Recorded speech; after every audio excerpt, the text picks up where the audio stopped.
ensonga zitambudde bulungi. Ebibuuzo bitubuuziddwa era ne tubiddamu kuba tuli abamalirivu ate abalina obumanyirivu mu kitukola, era ebibuuzo tubizzeemu awataliiwo mbeera yonna, era tumanyi bulungi bwe tubizzeemu ne ku buwagizi bwe tulina obuwanguzi tubulina era tubuleeteeka, era bannakampala batwesunge nga bukyali nti eddoboozi lyabwe ligenda kuwulirwa era liwulirwa wano. Biki ebitannaggwe Kampala bye byagala okwasaganya mu kisanja eki?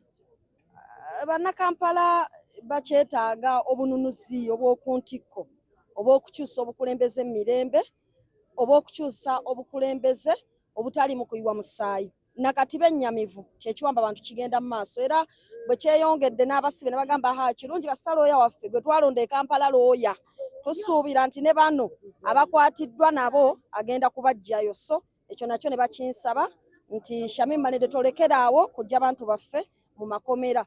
Ensonga z'abakyala tulina okwongera ozisoosowaza, naye bannakampala ekirungi bakimanyi bulungi nti eggwanga lyawambibwa. So kati kye basinga okutunulira ye mukulembeze omwesimbu atali nnyeno n'eno. Ate Shamim Malende bakimulabyemu nti ye bw'ayimirira ewantu waba weewo. Shamim Malende waba ayimiridde ku Kyagulanyi Ssentamu, ayimiridde ku NUP, ayimiridde bannakampala we bamugambye tavaawo. Amateeka nabasuubiza okugakozesa nemba ntuse mu Parliament okusigala nga nzigyayo abantu baffe ekyo nkikoze era ngenda genda mu maaso kikola. So tugenda kulwana nga bwe tusobola. Mu Parliament mwagiraba yafuuka ngumi, batumenya n'embirizirwa tteeka lya mmwanyi. So ekyo bannakampala kye bantuma kyennyini tigenda ogikozese nga battlefront nga baleeta ebiteeka ebyokutumanyira ekyo nakyo nkikoze. So ngenda kugenda bugenzi mu maaso okubeera nga ensonga nzikola. Ensonga z'abasuubuzi tubadde nabo nnyo, ebintu bingi ebibanyigiriza naye nga baagala amateeka era amalongooseemu. So tukyasindiikiriza eyo okulaba nga ensonga ezo ziwulirizibwa zibeere nga n'emisolo gikendeerako n'ebintu ebinyigiriza bannayuganda ne bannakampala. Embiranye okusinga eri wakati wo ne Zahara singa toweebwa kkaadi onoomudde emabega? Okusookera ddala ndi member wa National Unity Platform ate nga nze nina kkaadi ya National Unity Platform. Nze mubaka aliyo eyakabeera y'ekisanja kimu 2021 mpaka 2026. So n'olwekyo ekibuuzo kyandibadde kyo kibuuzibwa bano abalumbye eno nti abaayise nga tebabawa kkaadi munaasobola mugenda kuzzaako ki? Kyekyo okubba akalulu ne protest vote kibadde kikutte nnyo wansi ne waggulu, enteekateeka y'okubba akalulu, emivuyo egibeera mu kalulu naddala wano mu Kampala, oteeseteese otya ttiimu y'okulaba nti akalulu kookakuba? Ffe mu National Unity Platform tuli family, tukolera wamu. Mu 2021 abantu baatukolera akalulu ne batusasulira buli kimu, bipande okukakuuma nga tetulina nekitubawadde. So mu National Unity Platform tukola nga ttiimu. So obuwanguzi bw'omuntu omu buba buwanguzi bwaffe ffenna. So ne 2026 tugenda kukwataganira wamu nga bannakampala nga bannayuganda tulabe nga tulwanirira abantu baffe. Protest vote ffenna tugiriko wamu, tugamba nti akalulu tukanoonya, tukabanja, tukakuuma, tukalwanira ate tukola ki? Tulina okubeera nga tukabala. So ebyo byonna tugenda kubeera nga weetuli tukola nga ttiimu, so subira buwanguzi bwereere. Wano mu NUP tewali nti ate Shamim Malende ate NUP, ffenna tuli NUP era National Unity Platform kwe tutambula ne President Robert Kyagulanyi Ssentamu kyagamba ate ffe baani abaddamu nga effeesi ya Uganda empya. Briefly in English, how has been the vetting process inside there? I'm grateful that I have participated in the voting process.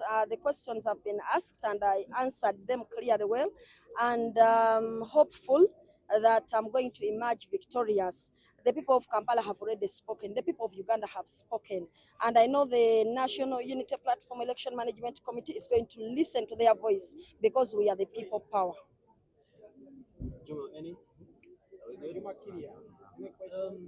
Expect me to continue with the cause, pushing for change as I have always been doing. They should expect me to remain loyal and committed to the people of Kampala, but they should also expect me to rally them and mobilize them into going to a new Uganda. But they should also expect that I'll continue using my free legal service to help them to represent them freely in courts of law by offering pro bono services. But I also intend to keep pushing on the agenda of the people and the women, the traders on the issues of high taxation, so that we can have all that rectified. You know, it is a bit challenging because It's not easy there, but we just have to push and see that we get the laws that we really need for our people. Thank you. Wa alaikum assalam wa rahmatullahi wa barakatuh. Jende ndi bulungi alhamdulillah. Tukyali balamu. Obusiraamu tugamba kasita obukesa ng'oli mulamu ogamba alhamdulillah.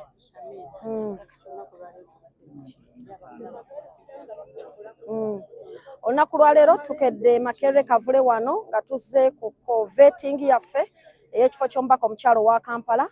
Tuzze ebibuuzo bitubuuziddwa era tubizzeemu bulungi era tukimanyi nti tuli bawanguzi era ne bannakampala bagenda kuba bawanguzi kubanga omubaka waabwe gwe baagala ennyo Shamim Malende wendi mu nnyumba ate byonna mbibaddemu biparticipatinzemu ate ne mbiwangula olwekyo tulinze bulinzi buwanguzi bwaffe.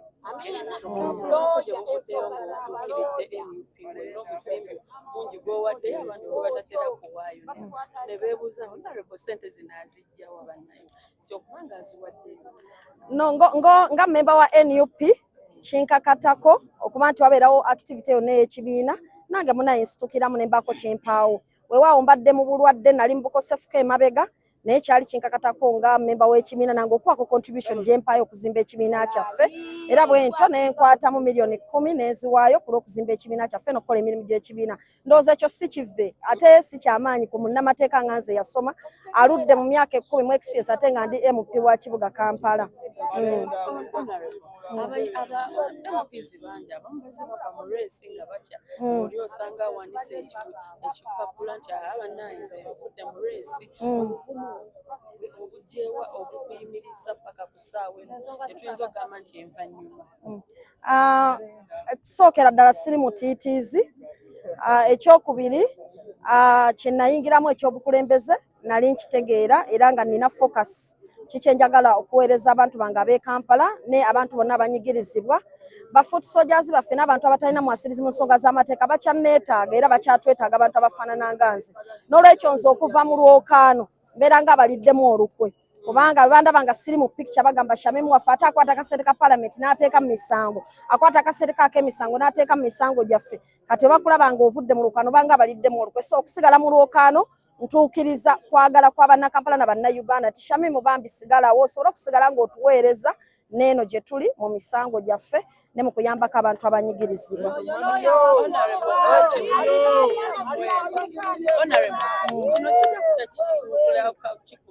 naye aba MPs abasinga ezimu ku conditions ezibaleetera okuweebwa akalulu bagamba balina okuba n'abantu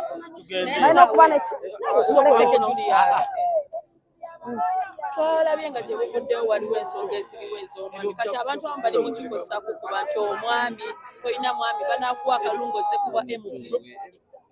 Nedda omanyi olunaku olwaleero twaze kudisikasinga ensonga zitwala ggwanga mu Uganda mu maaso we najja mu kwesimba mu kaluka 221 bannonda nga Shamim Malende era olw'obuweereza bwe nali nkoze nabo bansuubira okukola so n'olwekyo ekyo tusuubira okukola.